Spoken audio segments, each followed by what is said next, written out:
Welcome to Epic Begins with One Step Forward, the podcast that reveals how to plan, achieve, and enjoy the journey of creating epic results in your life, business, health, and relationships.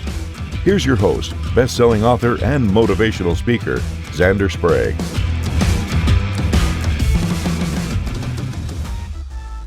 Hello, epic people, and welcome back to another exciting episode of Epic Begins with One Step Forward. My name is Zander Sprague. I'm your host, and I am so excited today to welcome Tsvety Roo to the show. Tsvety, tell us who you are and what you do. Thank you so much for having me. It's an honor. So yes, as you said, and you pronounced my name perfectly. Oh, thank you. Huge kudos to that, Tsvety Roo. Yeah, it's a little tricky of a spelling. So I'm a solo traveler. I'm a podcaster, public speaker, and a global storyteller. If that's even a job title. But so with my background, also I'm a creative person too, and many years I was a graphic designer. I lived in New York City, San Diego, and Detroit, Michigan is where I grew up. So I know what it's like to follow a traditional path and to have the corporate 9-to-5 job. And then I know what it's like to take steps off the corporate path. So we can get into that, I'm sure. Absolutely. And a few years ago, I made the bold decision to leave behind the expected and take one epic, big step towards the unknown. And since then, I've lived in 22 countries. I have visited 37 countries in my entire lifetime. And I build a life grounded in creativity, intention, and mostly courage. Yeah, it takes some bravery to do kind of the living that I'm doing. And so today my passion is to help others begin their solo travel journeys. And I offer one-on-one coaching and tips, and I tell my story all in the mission to help others get inspired and to have their own sustainable, enriching experiences. And that's my goal. Absolutely. And I'm living proof of it. And that is awesome. And yes, I definitely want to get into the solo travel thing. I think that's huge, but I think, it can be really hard to do solo travel. Yes. I mean, there's so many things. I've been fortunate to travel and see many places in the world myself, some of it as a solo traveler. And there are times that it's awesome. There's also times where it's not so awesome, where it's a little more challenging. And, Definitely. It can be. So I want to start off with just like the definition of solo travel to just set the groundwork. So it helps for most people to understand. When I say solo travel, I don't just mean that you're traveling solo in your car for 3 hours to go see your best friend down the road, like in a new city. No. It's not so much that type of solo travel. It's more you're going to, let's say, a day trip, or it's a deliberate intention to spend time by yourself. Maybe it's a new city, maybe you're taking a day trip, maybe it's a whole new country, but it's mostly to a place where you don't have someone else, where you don't have contacts, where you're forced to sort of spend time alone and to explore something new, to a new country, a new culture, and explore in that sense, what I've found out, explore different parts of yourself too. So it's not going so much from the comfort of your home to then the comfort of your best friend's house. No, absolutely. And when you said it, I mean, in my mind, it's like, okay, I'm going someplace all by myself and it's just me. I've got to figure out where I'm staying, where I'm eating, what I want to visit. And also some of the fun, often fun, but sometimes scary, meeting new people. Like, here I am, I'm going to be in this place, not just for a day or two, right? But I'm planning to stay here for a week, 2 weeks, a month, whatever. Yeah. I'd like Yeah. to meet, I'd like to meet, local people. I'm open to meeting. And that does take a bit of, for most people, step out of your comfort zone. Of, Correct. I need to talk to someone who doesn't know me, but I need Yes. to find out because again, I know again, I was fortunate to travel. Mhm. In places by myself and I met incredible people, but that's in part because I'm an extrovert and I'm like, all right, I want to talk to people, so I need people to talk to. I want people to go, come Yeah. explore with me. Like we're both visiting. I'll take a one of my experiences was in the Cook Islands on Oh, Rarotonga, back yeah. in it was last century. I don't want to date myself, but anyway. Um, but I wanted to go see stuff, but I'm a social person. So I'm like, all right, is someone else going to visit this historical site or something? Who's at Mm, the hostel or the hotel I'm at? Hey, do you want to come with me and we'll both visit it together? Sometimes it works out great, sometimes it doesn't, but it's all yeah. part of that epic adventure. That's exactly it. So there are three things that I learned over the course of this travel and having this lifestyle. So one being that we can talk more about kind of being comfortable in your own company by yourself and not really having to always fill your moments with talking to people, with doing something with people, just being able to sit with your own thoughts, which is super scary for so many people. But Yeah. I think that, especially I would say I'm also an extrovert, so we can relate to that. And it's tough, but it kind of the solo travel because you spend a lot of time by yourself. You tend to find out about yourself. You discover yourself a little bit better in this journey. So that's one of the things, and I can talk about that, like in figuring out solitude and how empowering that can be. And then the other thing is meeting new friends, what you just alluded to, or making these deep connections. That was so surprising for me. I just had no idea that if I put myself in the situation where I am alone and I don't have the friends or the partner or somebody to just constantly turn to, that means that I'm opening up myself to make those connections. So that's kind of the first step. And then I had a mind shift of saying, you know what? I'm going to try to start those conversations like you did. Hmm. So you wanted to have someone to go with. So you said, I'm going to start that conversation. And it is a mental challenge and it's a mental shift, but I'm here to tell you that majority of time, I don't know the exact statistic, but I'm saying 90% of the time, people are very open to responding back. They're not, Again, yeah, we they're not are going to all brush you looking off. for what we're looking for connection. Right. And if someone else starts the conversation, there's the invitation and they're like, "Oh yes, definitely." Yeah. I Yeah, and mean, especially if you're traveling there together, they're also they're coming from a different location or different country, so you have that you have that in common that you're both we're both traveling. visiting, I You're mean, both visiting. And so it works so much. You just start off the conversation super easy. Like maybe, oh, where are you from? Like, are you stay did you just arrive here?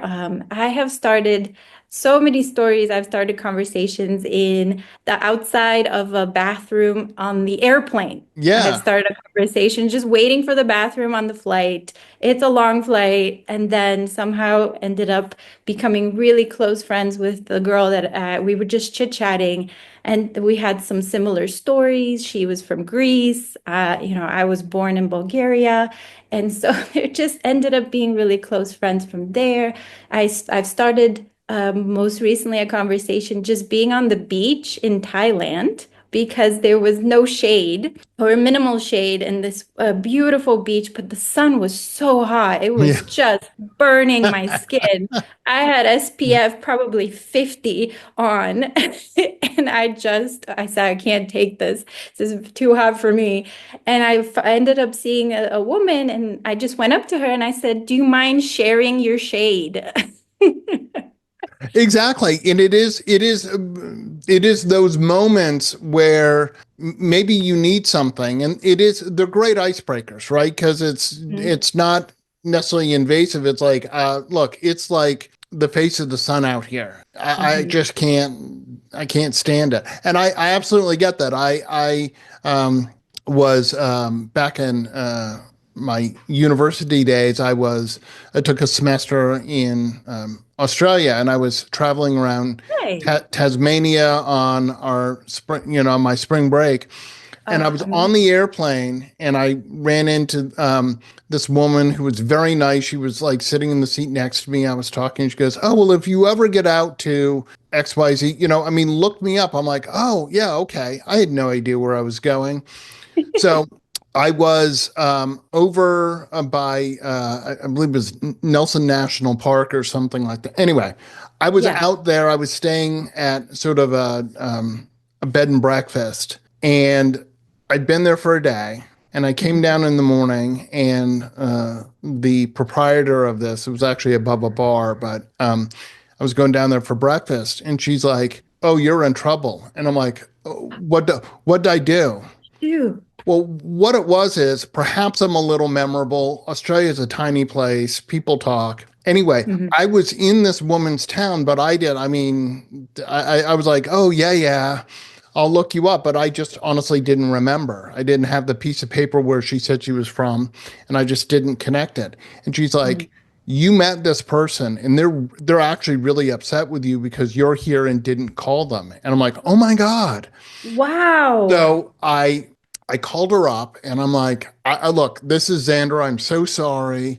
I didn't know. And she's Yeah. like, "If you'd let me know, you could have stayed with me." And I'm like, "Look, don't be mad. I'm really sorry." But I didn't realize that in Australia, if someone says like if you're into, they really do They mean it. mean it. And They they're mean going it. to be a little offended if they find out that you're there and you didn't call them, right? Whereas here in the United States, we'll say that, and I mean, I mean it. If someone's like, "Oh, I'm in the San Francisco Bay Area," I'm like, "Give me a call." And Mm, I'm like, "Oh yeah, wow, this is really cool." But some people, so I mean, you say it in the moment, but then you're at right. home, you're living your life, and then you're like, "Oh my God, Yeah, you get Betty, busy. oh sure, wow."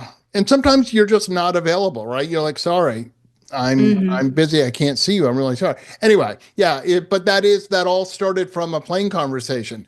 I didn't like getting in trouble for not calling her, but it turned out that we had a really great time. Yes, on planes, at the airports, during layovers, sometimes there's so many opportunities. And if people are a little bit more on the shyer, maybe they're not like us Yeah. entirely, just starting This is conversations. probably not the way that, because we're all like, "Oh, we're totally extrovert. Yeah, let's talk to people." And some people Yeah. are like, yeah, no. Exactly. I have a lot of friends who would just shake their head at me. They're just like they would never do any of the things that I have started conversations. But thankfully nowadays there are groups, for example, every time I go to a new city, especially in Europe, there are walking tours that you can join and they're free. And then all you have to do at the end is just do like a tip like 10 to 20 bucks or something. Sure. And they're usually like an hour or two. And so I've met people when I did a walking tour in Lisbon or when I was in Finland, in Helsinki, and just I try to do a walking tour. And I just did one too in Singapore 2 months ago. And so That that must have way, been humid. it was very humid, but I really liked Singapore and I don't mind hot weather. I'm such a beach hot weather person. I really like it. And so I don't mind the extreme temperatures. I really like snow. Except for And the then beach on Thailand where it was too hot. well, I mean, I was there for 3 hours. So after 3 hours, I feel like anybody will melt. Totally. Yeah, no, I love the extreme temperatures. I'm not really one of those people that loves like the 50s temperature and just like the rainy kind of doesn't know what its identity is, that type of weather. Like you're either cold or you're really hot. Yeah. Okay. And so that in that way, for the people that are a little bit on the shyer end, so you can go to those walking tours. Also, I met people wine tasting. I signed up for wine tasting Hmm. events. And I met, funny enough, an Australian through that. And I was wine tasting in Spain, and she's Australian. She lives there, and we have become such close friends. And this happened 2 years ago, and now we're inseparable. And we were just basically drunkety drunk at this wine event, Sure. and happened to, I then told her I was traveling to Greece and just invited her after meeting for a day because I felt such a strong connection. And we Definitely. were we were so after 10 hours spending together, and a lot of these stories may seem a little crazy, and people that know me now, they're not fazed by it, but it's just kind of you being vulnerable with strangers. I mean, obviously not dumping all of your trauma on them. No, but again, being Yeah. open to honestly Hmm. saying hello. Yes. I mean, it is honestly, everyone, it is that easy. Hi, Hmm. hello, how are you? Yeah. Maybe you want to make a comment about the weather. Oh my Mhm. gosh. Yeah. Will this torrential rain ever stop? Right? Anything like that. Seriously. I've Yes. been places where it's like Hmm. raining so hard. Yes, you could talk about the weather, right? You Hmm. could start off talking about the weather. Hmm. Yeah. If I someone mean, wants to talk to you, they will. My experience is people are looking for connection, they are. especially when you're on vacation. You've stepped out of your normal life. You're like, all right, and you Mhm. and you do meet cool people, but it does require someone to say hello. Exactly. Again, if someone doesn't reciprocate or they shut you down or whatever, You'll know quickly, and you'll you just be like, that's right, fine. right.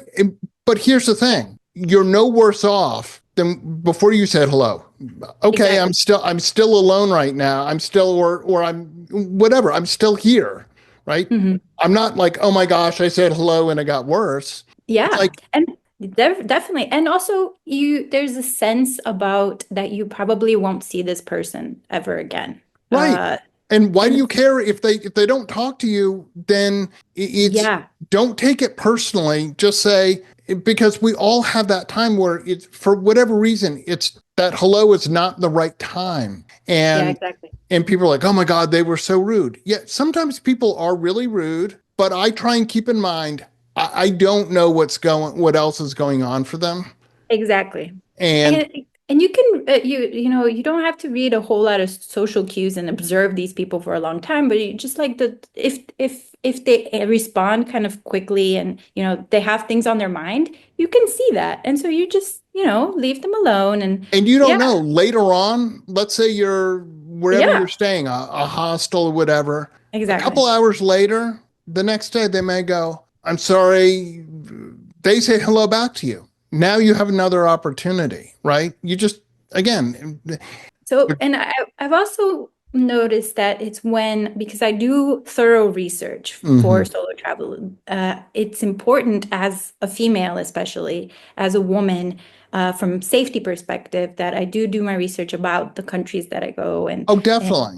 the neighborhoods. And so I also research gluten-free bakeries. I'm gluten-free. And so it's just that I do a lot of homework, and I read reviews and everything. So if you also approach somebody who, let's say you're at a restaurant and say something like, "Hey, there's a gluten-free bakery. I know that right now we're in a gluten-free restaurant." So you're offering information to them, Hmm. and that's cool too, because that's a value. And they're saying like, "Oh, usually all the time they're super grateful, like, oh, I haven't heard about that place, that wasn't on my Google Maps." and Right. and that's also a way to start a conversation. And that's one way I started a conversation in Spain with an Italian couple.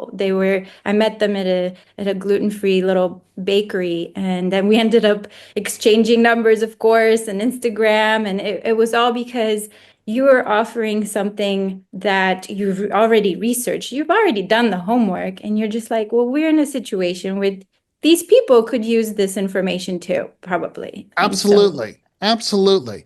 Now, mhm, couple two different questions. I'll ask the first one, then I'll ask the second. First one is mhm. what are like two or three tips that you would offer people who want to go do some solo travel? Okay, this is good. I would say first think about a destination that you've always wanted to go to. It's not, don't just go because everyone else is going to a certain place, but be passionate about this Hmm. specific place. It's that way you're already, this is something that you're looking forward to for so long. So then you have good intentions towards it. So don't just follow the pack and say like, oh, well, everyone else went to Barbados, so I'm going to go. And Hmm. when you're picking these places, and then don't let kind of like, let's say if you're struggling with loneliness, don't let that be your deterrent to Hmm. go.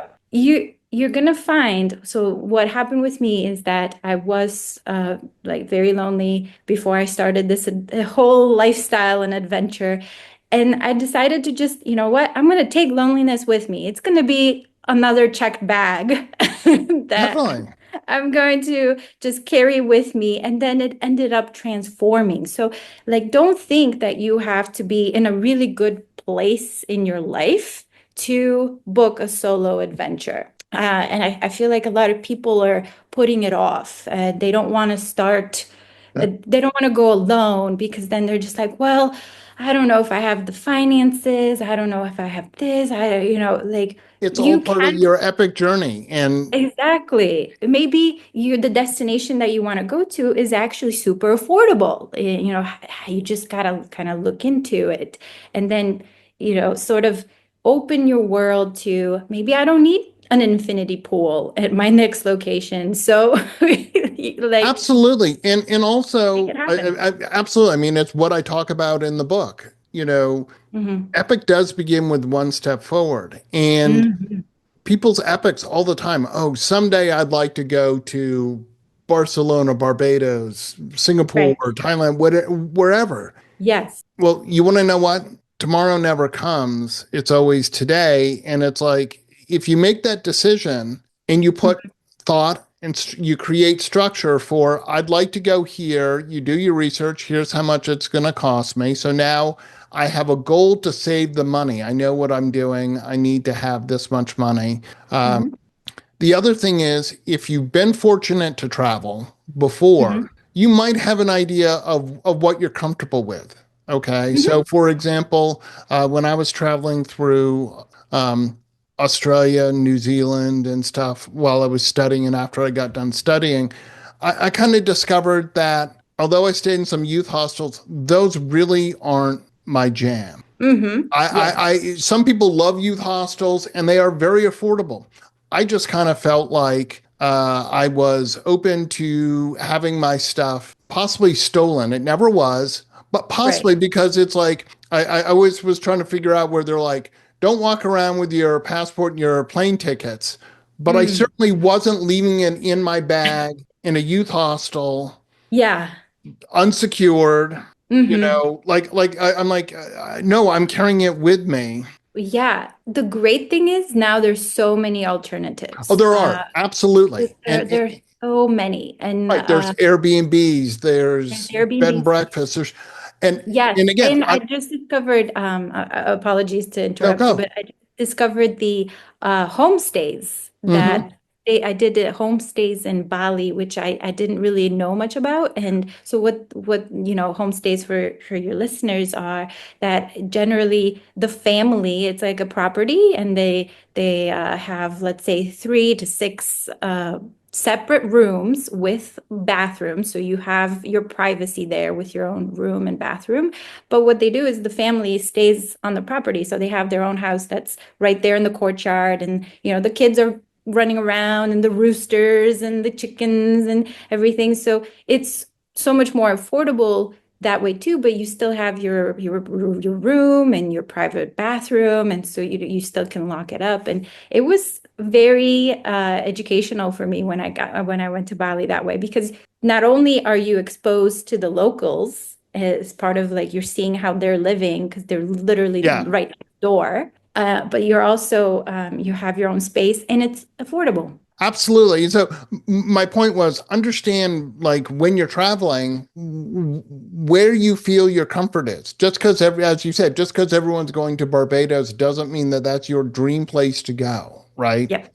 Maybe like you talked about, you're like, I really don't like the beach and I don't like heat. So Mm, maybe you want to go to Norway yeah. or, Or someplace in the mountains or in the somewhere. mountains. Right. Mhm. Absolutely.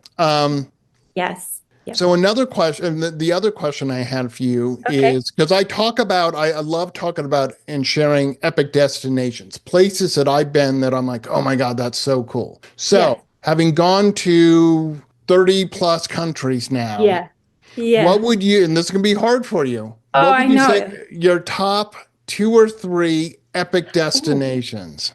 Oh, I love that you said two or three, because if I had to choose one, this would No, no, be no. That's why I'm like, there's no way I couldn't do one. okay.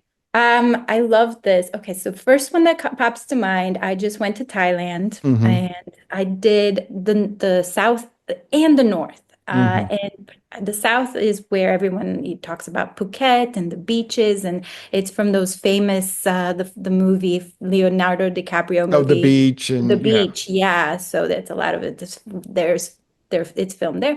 I really liked it, but I loved the northern part of Thailand, which was Chiang Chiang Mai. Mai, yeah. Exactly. And so I spent some time there, and I even went to Pai, which is a smaller sort of hippie town. Hmm. And I loved the northern part of Thailand because it was just so authentic with its culture. And I saw Buddhist monks walking around to a point where there was a Buddhist monk, and he had this amazing orange bag.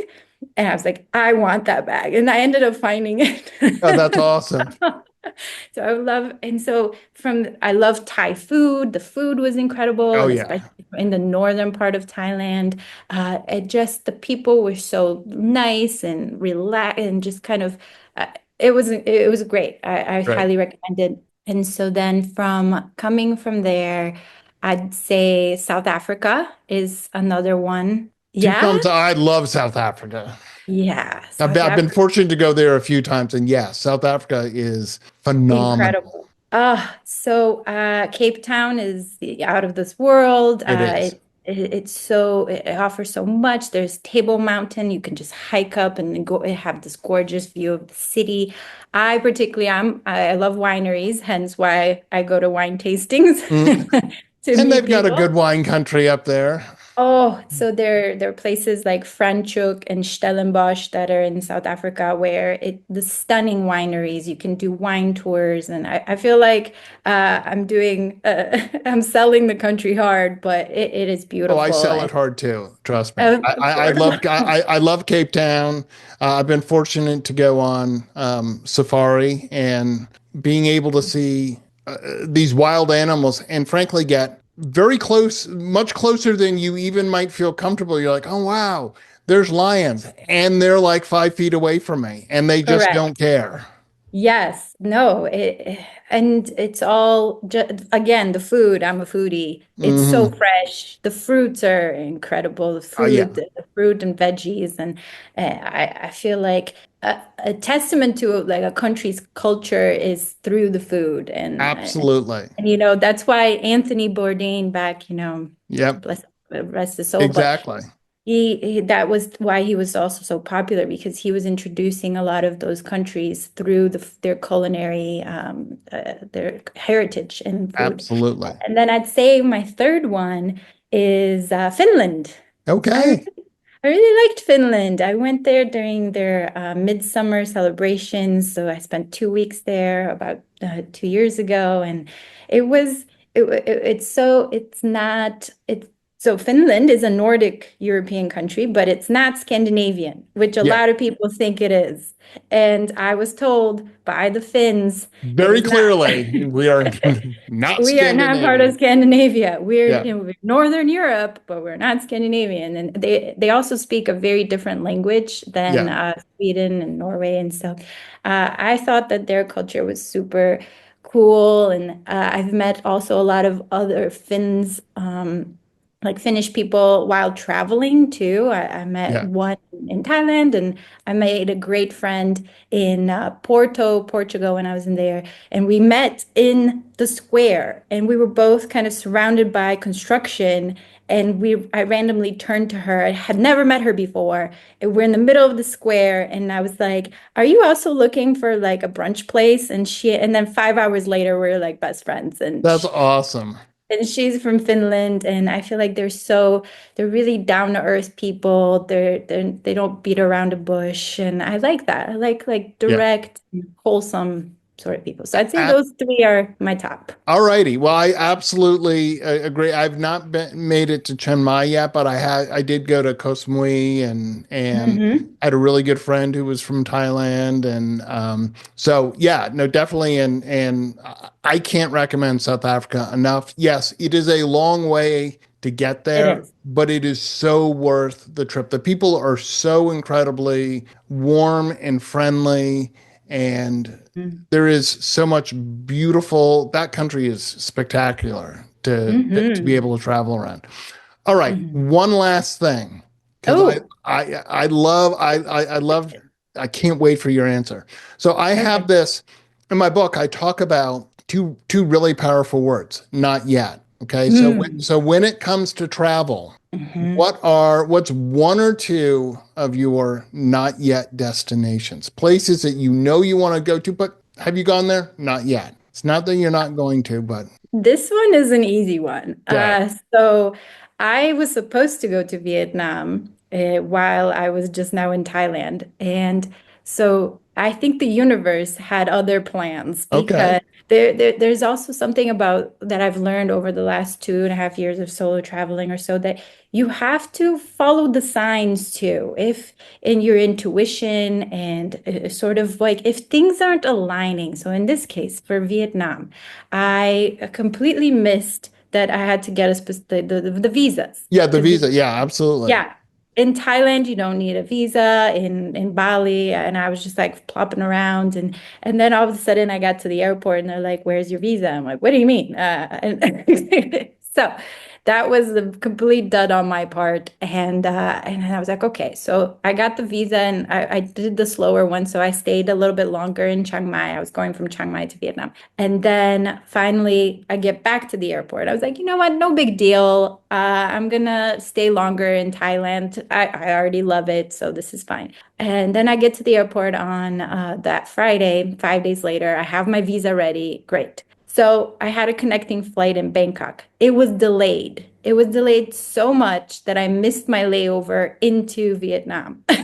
And so I'm like, okay, well, this is strike number two again. Yeah. And it kept going bad, worse and worse. And then I couldn't find like I definitely had to stay the night in Bangkok, which was also not an issue. I really like Bangkok. But then it kept like the days kept kind of minimizing for my time in Vietnam. And I said, you know what? It's not worth it for me to go to Vietnam for just 2 days. Like Yeah. it just, at this point, I lost 5 days in Chiang Mai, it's kind of staying Getting the there. visa. Right. Yeah. Exactly, like all of this stuff. And it wasn't meant to be. So Oh, Vietnam is still on all my righty. to-do. It just wasn't supposed to happen this year. Yeah. So yes, Yeah, that one. absolutely. And I get that. And yes, especially when you're traveling, Hmm. listen to your gut. I Yes. just had some fabulous women on a couple weeks ago on my podcast, and they're all talking about listening to your own intuition and to your gut. And there's look, folks, there is Mhm. hundreds of thousands, if not a million years of our own evolution where our body, like we survived and got here because people listened to their gut that looks dangerous. That doesn't Exactly. look safe. I shouldn't do it. And in this day and age where we're overwhelmed by, so much input, we don't necessarily listen to that as much. But when you're Mhm. away from all of that, listen to it. Mhm. If something doesn't feel right, actually pay attention to it. Now, look, sometimes it doesn't feel right because you're scared. You talked about if you were more introverted, like, how do I'm scared to say hello. What if they don't, Mhm. sometimes we push through that, but there's other times where you're like, enough signs are like, yeah, I don't think I'm supposed to Exactly. go right now. Okay. There's enough signs coming up. Yeah, one thing, oh, I didn't have a visa, I didn't know. Okay, no problem. But now, as you said, it's not my time. Yeah. I think Then that's it was really the great advice. delay. Yeah, then it was the delay. Then like the next flight wasn't until the next day. Like they just kept like on and on, like all of these signs. I'm like, I cannot ignore these. Like this Absolutely. this is when you're really supposed to say, kind of, okay, you know what? I'm gonna be flexible, which is Not one of yet. the things. Yeah, That's not what you yet. pull out. Not yet. Not yet. I'm not Yeah, yeah, supposed to go exactly. yet. Anyway, Yeah. Sveti, I want to thank you so much. Such a Thank fascinating you. conversation. How Oh, quickly the time goes when it two does. extroverted travelers are like, oh my God. Yes, I know. We're very giddy. We definitely Exactly. have to do this again. Absolutely. Well, thank you so very much. If people want to learn more about solo travel, they'd like some help with that, how can they get a hold of you? Yes, so please, I'm on Instagram at Tsvety Roo. I have my website, tsvetyroo.com. The spelling is a little tricky for my first name, TSVETYROO.com. And then on there, it's one-on-one sessions. We can chat. I can help through that initial. That's the scary part. Like you said, begins with one step. That's just taking that step is the scariest part. And I can definitely relate. I was there in your shoes. And if you think you are too old, I am 39 years old. You are not. I can tell you Well, it's I will tell you, I will tell you, you're never too old. My mom exactly. going to be 85 at the end of June. Yesterday, got back from a safari in, just based on, anyway, down in Yeah. Brazil in the largest Oh, wetlands. And she was looking at all kinds of, wildlife and jaguars 85. and 85. And she's out there and she's like, look, as long as if I can do it, I'm going to, because I know at some point I'm not going to be able to travel anymore. So, yeah, Yeah. you are never too old. You just have to have the will Hmm. Yes. and be Yeah. brave. And be brave. And I know that a lot of people think solo travelers are like in their early 20s and you're going to feel old out there and all this stuff. And let me be a testament. Like, yes, there are a lot of 20 somethings, like you were saying, like when you went to Australia, but also there's a lot of us too, like middle Absolutely. age, older. I met a great woman on a train in Germany, and she was 65 and she had her husband pass away. And Yeah. so she was alone. And so she said, but I really wanted to visit Germany, Switzerland. And she booked the flight and she did. And she's 65 and she didn't join like a group thing. She's like, oh, I think I'm going to be okay. And I was Yeah. like, yes, you are. Yes. Absolutely. Absolutely. Well, Sveti, thank you so very much for joining me Thank today. you. Truly an epic conversation. I want to remind everyone that if you're ready to begin your epic journey, go to epicbegins.com. And as always, remember, epic choices lead to the epic life that you want. Get your gift copy of the award-winning book Epic Begins with One Step Forward at epicbegins.com. That's a wrap on this episode of Epic Begins with One Step Forward with your host, Zander Sprague, best-selling author, internationally acclaimed public speaker, and licensed professional clinical counselor. To make your next conference or event epic, send an email to Zander at zander@epicbegins.com. Be sure to subscribe so you don't miss the next episode. Remember, epic choices, epic life.